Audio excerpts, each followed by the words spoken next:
दोस्तों आज के दिन हमारा इंडिया पूरी दुनिया का सबसे छोटा पावरफुल देश माना जाता है। इंडिया की मिलिट्री पावर पूरी दुनिया में सबसे ज़्यादा तेज़ी से आगे बढ़ने वाली मिलिट्री पावर है। दोस्तों देश की सुरक्षा के लिए हर साल अरबों रुपए वेपन्स के ऊपर खर्च किए जाते हैं और यही वजह है कि आज के दिन हमारे इंडिया के पास कमाल के हाईटेक वेपन्स भी मौजूद हैं जो इंडिया में रहते हुए भी हमारे दुश्मनों का पूरी तरह से बर्बाद कर सकते हैं। दोस्तों हमारे इंडिया के पास ऐसे ही कमाल के मिसाइल भी मौजूद है जो कुछ सेकंड में पाकिस्तान को पूरी तरह से बर्बाद कर सकती है और कुछ मिनटों में चाइना को भी बर्बाद कर सकती है। यहाँ पर ख़ास बात यह है कि इंडिया के बेहद ही ख़ास किस्म के हथियार हमारे इंडिया में ही बनाए गए हैं। तो वही इंडिया के पास आज के दिन ऐसे ही कमाल के हथियार भी मौजूद हैं जो फ्रांस और रसिया जैसी कमाल की कंट्री में बनाए गए हैं और इंडिया ने रसिया से काफ़ी सारे वेपन्स लेकर उन्हें इंडिया में लेकर मॉडिफाई किया है, जिनके बाद वह हथियार के नीड के हिसाब से परफेक्टली काम करते हैं।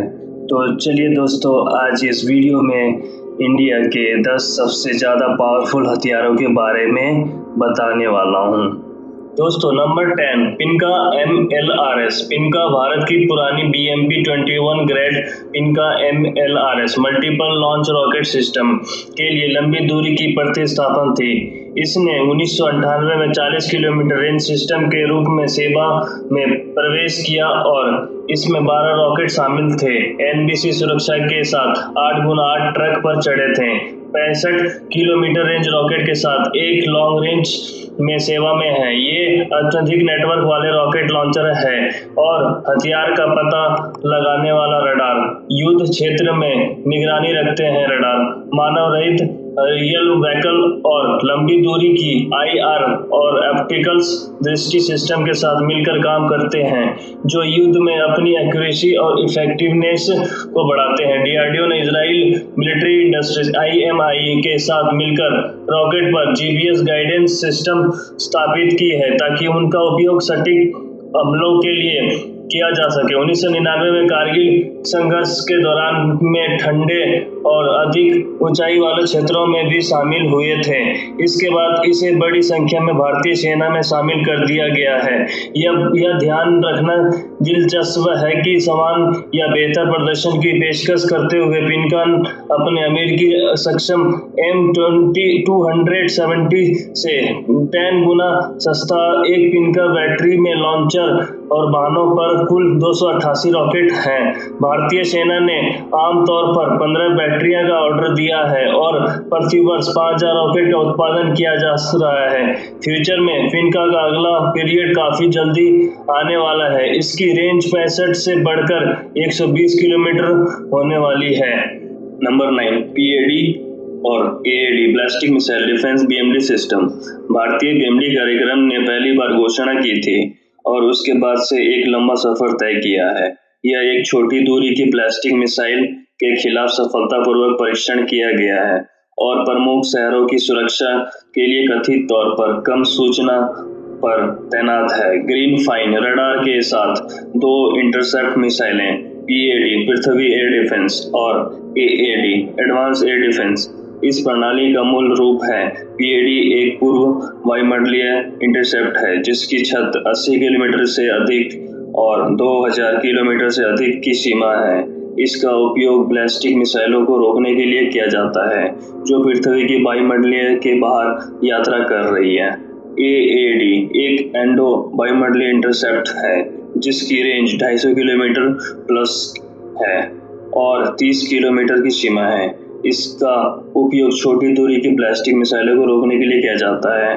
इन दोनों मिसाइलों को शुरू में एक इनर्शियल नेविगेशन सिस्टम INS द्वारा निर्देशित किया गया था और लक्ष्य पर घर के लिए एक सक्रिय रडार साधक है। लंबी दूरी के स्पोर्ट्स रडार का उपयोग एक मिसाइलों को ट्रैक करने और फायर कंट्रोल प्रदान करने के लिए किया जाता है। इजरायली रडार की रेंज 800 प्लस किलोमीटर है और इसका इस्तेमाल दुश्मन के मिसाइल लॉन्च और नज़र रखने के लिए किया जा सकता है। भारत अपनी सीमा को बढ़ाकर 1500 किलोमीटर करने के लिए इस रडार को अपग्रेड कर रहा है। इसका उपयोग PAD-AD मिसाइलों के अच्छे प्रकार के साथ किया जाएगा, जिसमें लंबी दूरी और ऊंची उड़ान होगी। ऐसा कहा जाता है कि AAD मिसाइल का उपयोग दुश्मन के विमानों और क्रूज मिसाइलों के साथ साथ शूट करने के लिए लंबी दूरी की SAM के रूप में किया जा सकता है। यह भारत को 250 प्लस किलोमीटर रेंज के कुछ ऑपरेटरों में से एक बना देगा। कहा जाता है कि टैंडम में काम करने वाली PAD और AAD मिसाइलों की दुश्मन बैलिस्टिक मिसाइल के खिलाफ 99.9% हिट होने की संभावना है। अमेरिका नाग मिसाइल कैरियर ये एक अपेक्षाकृत अज्ञात हथियार है जो भारत द्वारा विकसित किया गया है।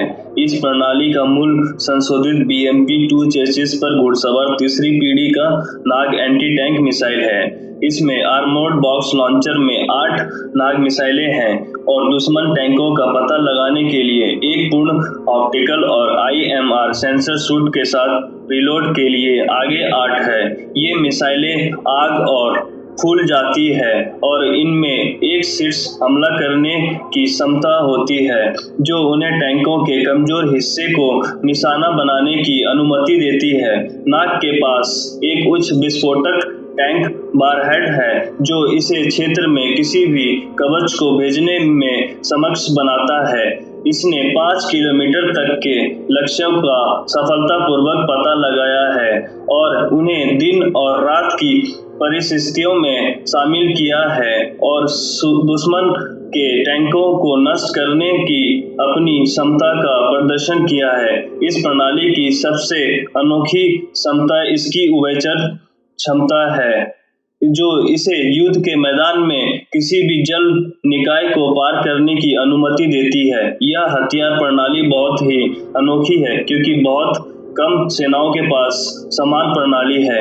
भारतीय सेना ने 13 नेमिकस और 443 नाग मिसाइलों के लिए प्रारंभिक आदेश रखा है। उन्होंने 200 नेमिकस और 7000 नाग मिसाइलों की आवश्यकता का अनुमान लगाया है।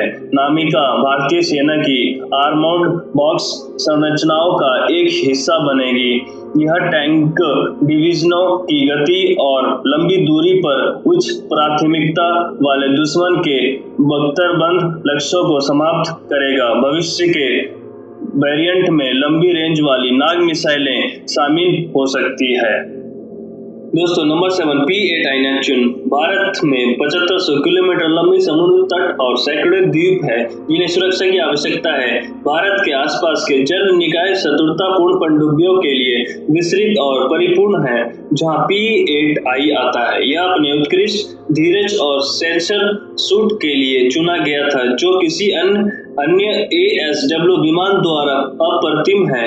यह आधार से 2000 किलोमीटर की दूरी पर 4 घंटे का एक मिशन धीरज है। इसका मतलब यह है कि यह आधार से 2000 किलोमीटर तक उड़ सकता है, 4 घंटे के लिए पनडुब्बियों का शिकार कर सकता है और फिर अपने अतिरिक्त ईंधन के आधार पर 2000 किलोमीटर वापस उड़ सकता है। यह तथ्य यह अनिवार्य रूप से एक संशोधित कमर्शियल एयरलाइनर है।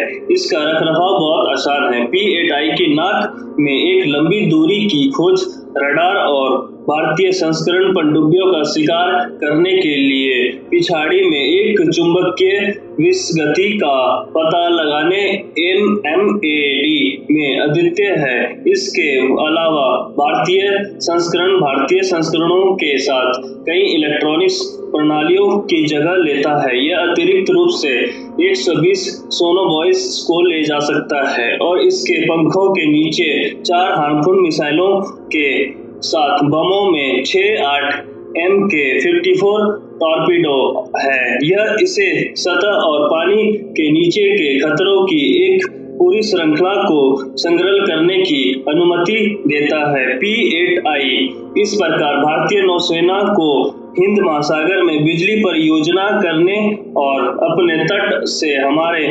किलोमीटर दूर पनडुब्बियों का शिकार करने की क्षमता देता है।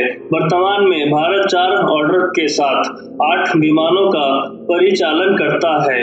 उनके पास बाद की तारीख में 12 अतिरिक्त विमान खरीदने का विकल्प है, जो मुझे यकीन है कि वे अगले दशक में अपने TU-142S को रिटायर करने के बाद करेंगे। नंबर 6 T-90 विस्म 5000 से अधिक T-55-72 टैंकों के संचालक होने के नाते यह स्वाभाविक था कि भारतीय सेना ने T-90 को उनके प्रतिस्थापन के रूप में चुना। T-80 और एब्राम्स टैंकों को खरीदने के अपने पड़ोसी के प्रयास के जवाब में उन्हें सबसे पहले रूस से खरीद लिया गया था। इसका वजन सिर्फ 48 टन है और इसमें 3 का एक चालक दल है, जो 125 mm के स्मूथर गन के लिए एक ऑटो लैडर के उपयोग से संभव है। इस टैंक की खास विशेषता इसकी बैरल से इनवार एंटी टैंक मिसाइल को फायर करने की क्षमता है। यह एक डीजल ईंधन द्वारा संचालित होता है, जो रखरखाव को आसान बनाता है। T-80 की गैस टरबाइन की तुलना में ईंधन की खपत को कम करता है। ऐसा कहा जाता है कि भारतीय T-90 रूसी T-90A के डाउनग्रेडेड वेरिएंट है, लेकिन भारतीय ने इसे इजराइल, फ्रेंच और स्वीडिश सब सिस्टम के साथ फिट किया और इसे संभव रूसी वेरिएंट से बेहतर बनाया है। इसे साब LEDS-150 active protection system APS से लैस किया गया है, जो इसे दुश्मन के टैंक रोधी हथियारों के खिलाफ 3 स्तर की रक्षा देगा। पहली परत APS, दूसरी परत ERA और तीसरी परत सिरेमिक कवच है। T-90 को आसानी से कहीं भी तैनात किया जा सकता है, क्योंकि इसे वायुसेना के दूसरी 76 और C-17 ट्रांसपोर्ट द्वारा प्रसारित किया जा सकता है। भारत लगभग 600 T-91S संचालित करता है और 2020 तक अंतिम संख्या 1500 टैंक होने की उम्मीद है।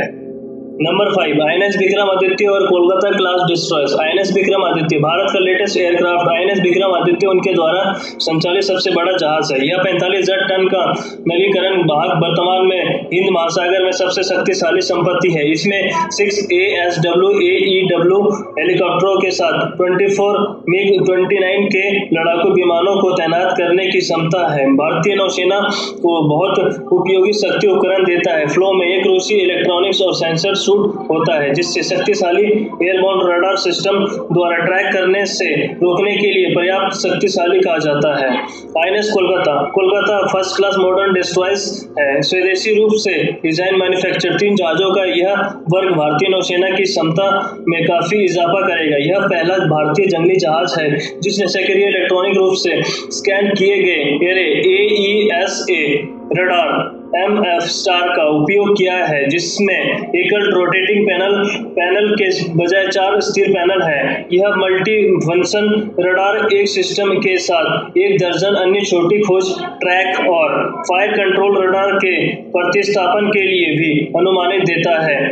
इसका मुख्य वेपन 16 लॉन्च ब्रह्मोस सुपरसोनिक लंबी दूरी की एंटी-शिप मिसाइलों की बैटरी है।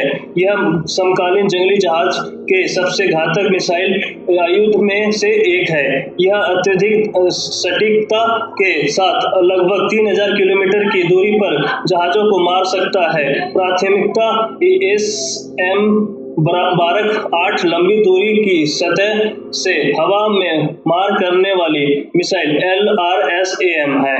यह आधुनिक मिसाइल हल्की स्टिक है और 90 किलोमीटर दूर तक लक्ष्य को मार सकती है।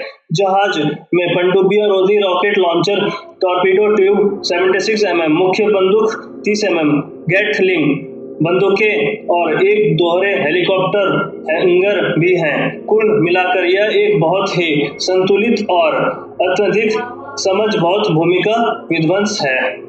फाल्कन भारतीय वायुसेना के लिए एक अमूल्य संपत्ति है और प्रमुख बल मल्टीप्लायर के रूप में कार्य करते हैं। वे 500 किलोमीटर दूर के लक्ष्यों का पता लगाते हैं और इस तरह की सुरक्षा पहाड़ और रेगिस्तानी क्षेत्रों में महत्वपूर्ण साबित हो सकती है। जहां जमीन आधारित रडार व्यापक रूप से तैनात नहीं है, वे एक साथ एक लक्ष्य को ट्रैक कर सकते हैं और फाइटर जेट्स और SAMs को बाधित करने के लिए गाइड कर सकते हैं। क्रूज मिसाइलों का पता लगाने और दुश्मन के हवाई हमलों का दोहराए जाए की संभावना बहुत अधिक है। अगर ऐसी प्रणाली का मुकाबला किया जाए, उन्हें अक्सर फाइटर एयरक्राफ्ट्स के साथ तैनात किया जाता है और उन्हें लंबी दूरी के खतरों को रोकने के लिए रोका जा सकता है। भारतीय ऐसी 2-3 और सिस्टम की खरीद करने की योजना बना रहे हैं। नंबर 3, INS चक्र 10 साल के लिए रूस से अकुला सेकंड क्लास के SSN नेरपा को लीज पर प्राप्त करने के बाद भारतीय नौसेना ने अपने वाहक और सर्वनाशक के लिए लंबी दूरी के पानी के नीचे स्क्वाड्स प्रदान करने की क्षमता प्राप्त की। INS चक्र को भारतीय जरूरतों के लिए संशोधित किया गया है और 36 टॉर्पीडोज और क्रूज एंटीशिप मिसाइलों का मिश्रण किया जाता है, जिससे 8 गुना 533 mm टॉर्पीडो टाइबोन से निकाल दिया जा सकता है। ऐसे खबरें हैं कि भारत एक और अकुला SSN का अधिग्रहण करेगा। इवरिस, जो अभी अंडर कंस्ट्रक्शन है, ब्रह्मोस मिसाइलों के लिए वर्टिकल लॉन्च ट्यूब ले जाने के लिए इससे संशोधित किया जा सकता है। Number 2, BrahMos missile.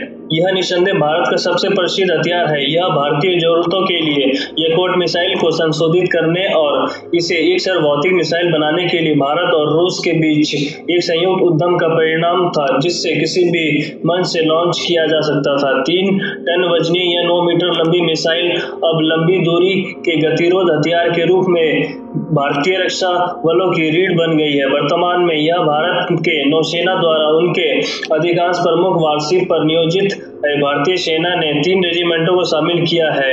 वायुसेना लॉन्च किए गए संस्करण के लिए परीक्षण कर रही है। लॉन्च किए गए हवा के संस्करण का वजन 2.5 टन है और एक मिसाइल को Su-30 MKI के थड़ के नीचे ले जा सकता है। वर्तमान उत्पादन दर को प्रति वर्ष 100 मिसाइल कहा जाता है। ब्रह्मोस की अगली पीढ़ी को ब्रह्मोस NG नाम दिया गया है। यह मूल रूप से समान प्रदर्शन और मामूली सुधारों के साथ वर्तमान ब्रह्मोस का एक छोटा संस्करण है। यह 50% वजन कम करने और 30% लंबाई में कमी और 0% प्रदर्शन में कमी करेगा। तो ऐसा कैसे संभव है? मेरे सूत्रों के अनुसार वर्तमान ब्रह्मोस बड़े इलेक्ट्रॉनिक सर्किट्स और भारी मार्गदर्शन प्रणालियों और घटकों का उपयोग करता है। मिसाइल का आवरण काफी भारी होता है क्योंकि मिसाइल में 25 साल पुरानी तकनीकी होती है, जो उत्कृष्ट लेकिन भारी और बड़ी होती है, जो वर्तमान संस्करण को इतना भारी बना देती है। NG में नए जीन, माइक्रो इलेक्ट्रॉनिक्स और एडवांस कंपोजिट होंगे, जो इसके वजन को काफी कम कर देगी। नए छोटी रेजिमेंट भी छोटे आकार और कम वजन में योगदान करेगी। गति में मच 3 से मच 3.5 तक बढ़ाया जाएगा। भारतीय सेना की सभी शाखाओं ने NG संस्करण में रुचि व्यक्त की है।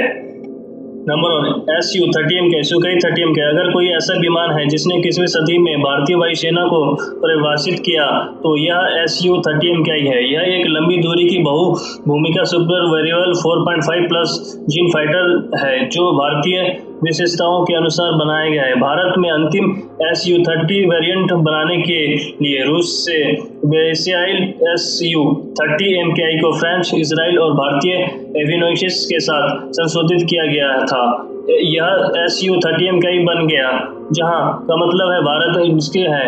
इस अद्भुत लड़ाकू की लड़ाकू क्षमता और बहुमुखी प्रतिभा का एहसास करने के बाद IAF ने 272 विमानों के लिए एक आदेश दिया, जो भारत को दुनिया में सबसे बड़ा Su-30 ऑपरेटर बनाता है। Su-30 कई भारतीय वायुसेना की रोटी और मक्खन है, क्योंकि उनके बेड़े के काफी हिस्से में विरासत 4 जन सेनानी शामिल हैं, जो इस लड़ाकू की क्षमताओं का सिर्फ एक हिस्सा है।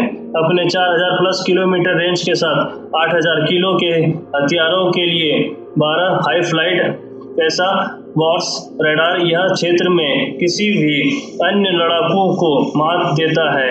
यह मान लेना सुरक्षित है कि 1 Su-30 इकाई 2 MiG-29 और 2 जैगवार का काम कर सकती है। वर्तमान में इसका उपयोग हवाई रक्षा, टोही और जमीनी हमले के लिए किया जाता है। Su-30 इकाई भारतीय वायुसेना के लिए एक क्रूज मिसाइल मंच के रूप में विकसित हो रहा है। 2016 तक इसे ब्रह्मोस और निर्भय क्रूज मिसाइलों के साथ एकीकृत किया जाएगा, जो इस भारतीय वायुसेना या कई स्वदेशी और आयातित इलेक्ट्रॉनिक्स जैमिंग पॉड्स और एंटी रेडिएशन मिसाइलों के साथ एकीकृत है, जो इस शत्रु एयर डिफेंस DEAD के दमन विनाश के लिए एक घातक मंच बनाता है, जो दुश्मन के खतरों को कम करने के लिए आधुनिक युद्ध का सबसे महत्वपूर्ण हिस्सा है।